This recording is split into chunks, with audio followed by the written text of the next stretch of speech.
Good day, this is Sedlow, and sometimes you just gotta change it up a bit. We are in a Cessna 152, and we are at the Victoria Flying Club up in Sydney, British Columbia. So, yeah, this is the same type of airplane and the place where I learned to fly back in the mid-90s, and thought we'd maybe try it out. I have had Flight Simulator for quite a while, bombed around in the 172 quite a bit, and the PMDG 737, and more recently the Phoenix A320. I haven't actually flown the 152 in Flight Simulator, and I thought maybe we'd give it a go. This is add-on scenery, by the way. I can leave a link in the description below. I gotta say, it looks really good. Victoria was a good place to learn how to fly. It's a Class C airport, so you have all the rules and regs and procedures involved with that. There's a military helicopter squadron over there. The SO here had some interesting visitors all the time. Canadian Forces had a fuel contract with them, so all the military stuff came in through there. It's a busy terminal.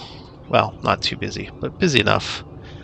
And then there's another shell over here which had a lot of cool business jets and interesting people coming in and out.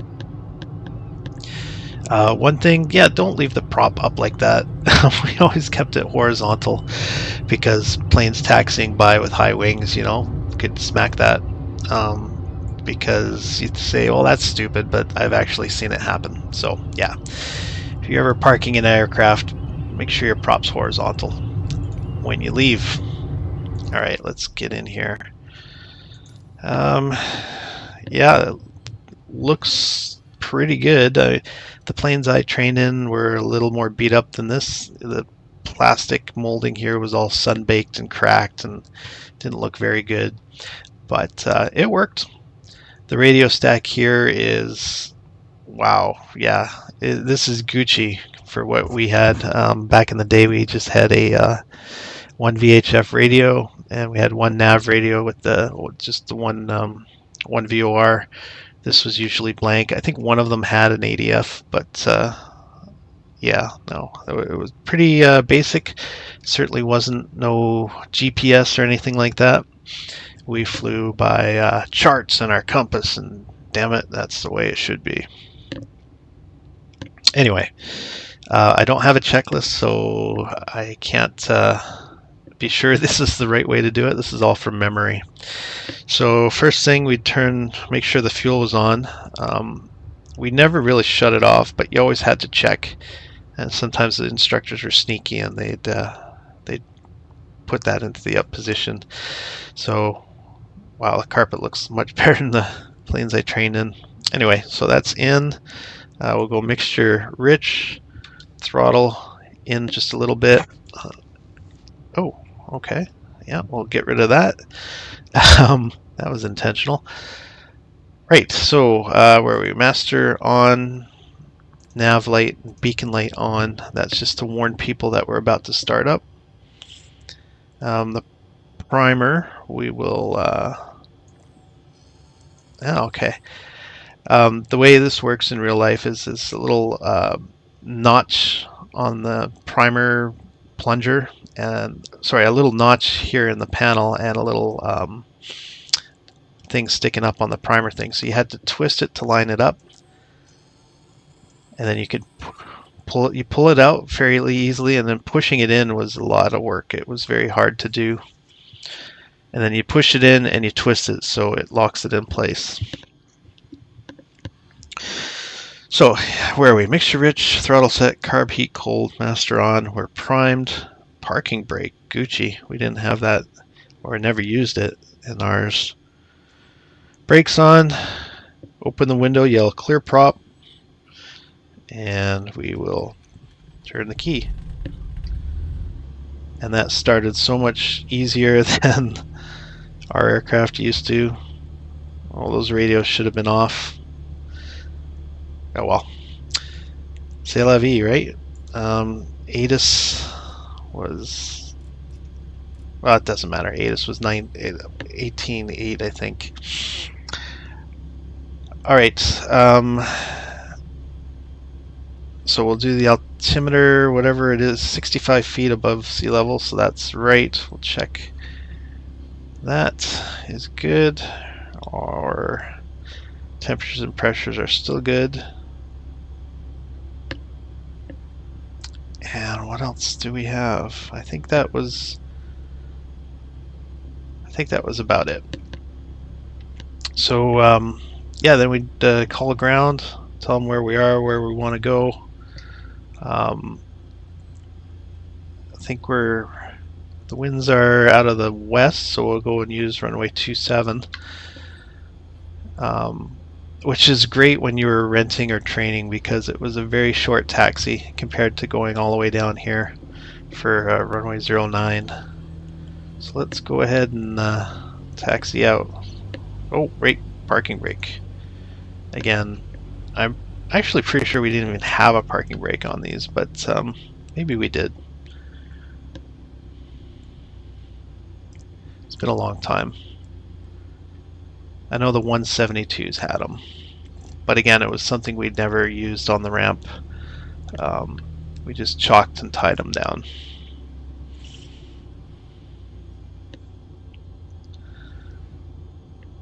This scenery is pretty good. There's a lot of extra vehicle traffic, which I don't know. There's not much going on the ground in Victoria in terms of cars and trucks.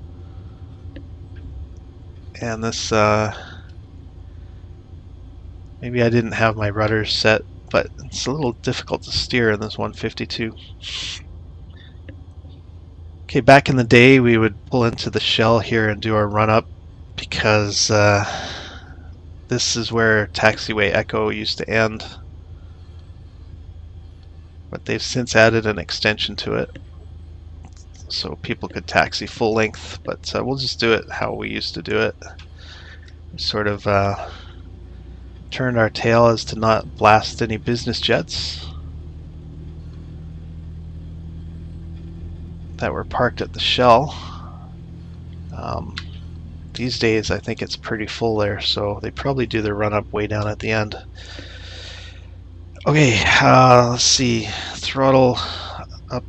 Area clear, first of all, I think it was. And we're going to say it is. Throttle to, I think it was 1700 RPM. We check our temperatures and pressures, and we'll do a mag check. We'll go to left mag, look for a drop about no more than 125. Put it back up again. And then check the right mag. There's a drop. Put it up. Check the mixture, pull it out so the engine starts to wind down and put it back in. That's working.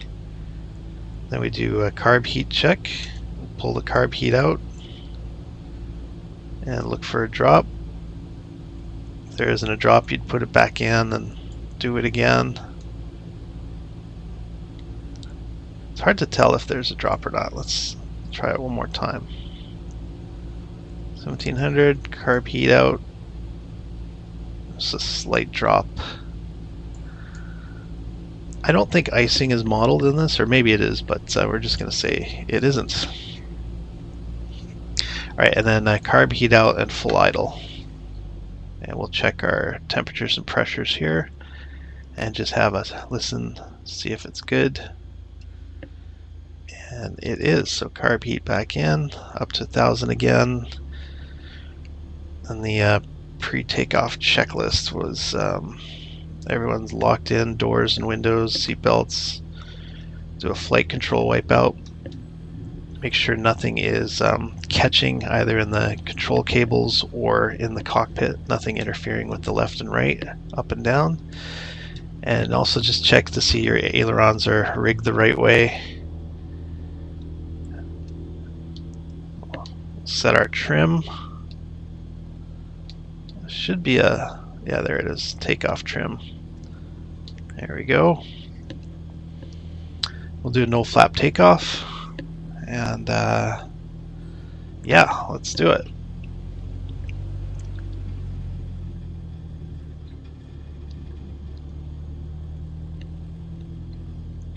We'd flip the tower here and say we're ready to go at 27 at whiskey, and then we'd be cleared to takeoff. Or we'd be told to hold short. Or position and hold, which is now line up and wait.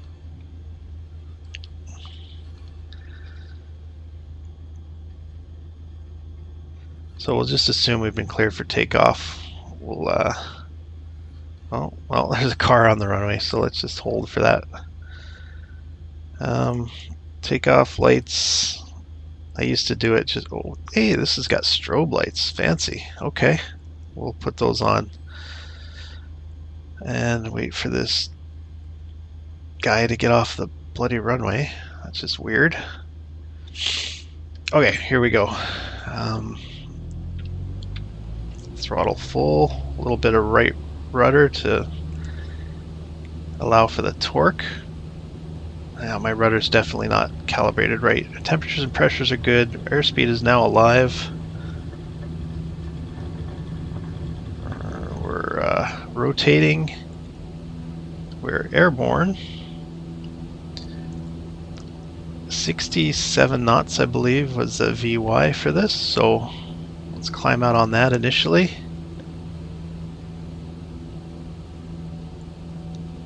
And yeah, there's 443 Squadron down there in their new building. New hangar, looks pretty impressive. Their old one was a World War II vintage one. And then through 500 feet we'll turn on our course. If we're going to the west practice area, it was the what they call it, I think it's called the Cowichan departure now. So basically turn on course. This aircraft performance is incredible in terms of, like, I remember climbing out at VY and maybe getting 500, maybe 600 feet a minute. This one is well over 1,000 feet a minute. So yeah, maybe a little powerful. Anyway, we're through 1,000. We switch to the outer tower and contact them. You know, Zulu Sierra Charlie is with you through 1,200 for 1,500, requesting 2.5. And then you'd either be restricted in some way or cleared up to whatever you requested. And I gotta say, folks, this scenery Microsoft Flight Simulator is very good. This is very much how it looks like, or it looked like back in my flying days. Alright, that's it from Sedlo. I hope you kind of enjoyed this little departure from oh, look what I forgot to do. Turn on the transponder. Yeah. It's certainly something I have forgotten in real life when I was training, and even after a few times. Yeah. They're pretty familiar with it. Victoria is a pretty big training base for student pilots, so let's just say it's just one of those things. Alright, that's it from Sedlo. Take care, y'all. Bye-bye.